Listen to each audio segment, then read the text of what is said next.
राम मंडळींनो आपण आहोत गावाकडे आणि गावाकडचं प्रसन्न वातावरण तुम्ही पाहू शकता। यावर्षी चांगला पाऊस झाला होता म्हणून सर्वत्र तुम्हाला हिरवगार दिसत आहे। या ठिकाणी हे ज्वारीचा प्लॉट आहे। ज्वारी तुम्हाला माहिती असेल आरोग्यासाठी चांगली असते, परंतु हल्ली ज्वारी कोणी करत नाही।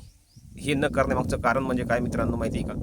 ज्वारी करण्यासाठी जे कष्ट असतं हे कष्ट खूप भयानक पद्धतीचं असतं। तर मित्रांनो, ज्वारी करण्यासाठी जे कष्ट आहे हे कष्ट आणि त्याचा मिळणारा मोबदला याचा कुठेही ताळमेळ बसत नाही। त्यामुळे सहसा जास्त लोक ज्वारी करत नाहीत। तुम्ही या पट्ट्यामध्ये पाहू शकता की ही एक ज्वारी आहे आणि पलीकडच्याही रानामध्ये ज्वारी आहे। मी झूम करून तुम्हाला दाखवू शकतो। आता काही ठिकाणी ज्वारी केलेली आहे, परंतु ज्वारी का परवडत नाही याचं तुम्हाला एक ताजं उदाहरण सांगतो। पहा, आता इथं हे जे शेतकरी आहेत ह्या शेतकऱ्यांनी ज्वारी उपटून काढण्याऐवजी ज्वारी कापली। इथं कोयता दिसतोय तुम्हाला आणि कापलेली ज्वारी दिसते। आता ही काही ज्वारी पडलेली आहे आणि जी काढण्यासारखी आहे ती काढण्याचं काम चालू आहे। ज्वारी परवडत का नाही? तर ज्वारी न परवडण्यामागचं कारण म्हणजे ज्वारी काढायला माणसं मिळत नाहीत, कारण की ती उपटणं खूप अवघड असतं। हाताची आणि पोटाची दोन्ही गोष्टींची या ठिकाणी स्नायू काम करतात आणि ते अवघड असतं। त्यामुळे ज्वारी काढायला माणसं मिळत नाहीत। मिळालेच तर त्यांचा खूप रेट असतो। मागच्या वर्षी 700 रुपये लेडीजला आणि 1000 रुपये जेंट्सला असा रेट होता। आणि ह्या वर्षी किती मला माहीत नाही, परंतु 1 एकर काढायचं असेल तर कमीत कमी 10,000 रुपये ज्वारी काढण्यासाठी जातात। बरं, फक्त ज्वारी काढायचीच नाही आहे, त्या ज्वारीचे जे कणस आहेत, आता ही ज्वारी काढली याची जी कणस आहेत हे मोडायची। हे मोडल्यानंतर पुन्हा हे ज्या पेंड्या आहेत ह्या पेंड्या बांधायच्या। म्हणजे ज्वारी काढायला वेगळे पैसे, पेंड्या बांधायला वेगळे पैसे, मोडायला वेगळे पैसे। आणि ज्वारीचा भाव मागच्या वर्षी होता 3,000, ह्या वर्षी भाव आहे 4,000 ते 5,000 रुपये। आता शेतकरी कुठं चुकतो हे बघायला गेलं तर शेतकरी चुकत कुठंच नाही। शेतकऱ्याचा खर्च आणि उत्पन्नाचा खर्च आणि उत्पन्नाची जे प्रॉफिट आहे, उत्पन्न जे आहे ते कुठेही ताळमेळ बसत नाही। आता तुम्ही ह्या ज्वारीचा जर अभ्यास केला, ज्वारी 5,000 रुपयांनी। आता ही ज्वारी काढण्यासाठी आता यांनी घरी कापली म्हणून विषय सोडून द्या, छोटा प्लॉट आहे, घरी कापणार आहेत।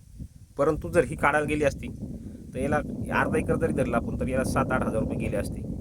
बांधायला वेगळे पैसे, त्यानंतर बांधून फक्त काम होत नाही, ही बांधून पुन्हा आपल्या घरी घेऊन जावं लागतं।